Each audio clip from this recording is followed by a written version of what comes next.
En unión a la fiscal Miriam Nieves Vera, de la Fiscalía de Aguadilla, se sometieron casos por asesinato al señor Jonathan Avilés Alers, de 26 años de edad, residente de Isabela, por unos hechos ocurridos el 23 de octubre, que fue un domingo, a eso de las 10:46 de la noche, en el sector 4 Calles, Chelao de Isabela, carretera 475, intersección con la 474.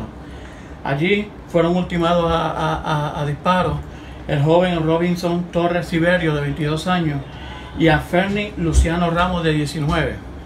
En unión a la fiscal se mandaron a radicar casos por dos casos de asesinato, artículo 93, asesinato en primer grado, 5 casos, artículo 15 de la ley de armas, que es disparar y apuntar con arma de fuego sin tener licencia, dos artículos del 504, que es una apartación o uso sin tener licencia de arma de fuego, y 3 artículos 93, que son en segundo grado, que son unas tentativas de asesinato contra 3 personas que resultaron heridas también ese día en esos hechos.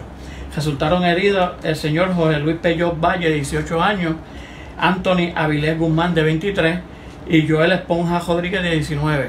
Hoy se radicaron esos cargos de asesinato. Se pidió una orden de arresto ante el honorable juez Rafael Ramos, quien expidió una orden de arresto por la fianza de 6 millones contra este caballero. Se desconoce, según la investigación del agente Juan López, esta persona debe encontrarse en los Estados Unidos. Sino a la ciudadanía que sigan aportando y sigan llamando anónimamente, no necesariamente este caso, de otros más.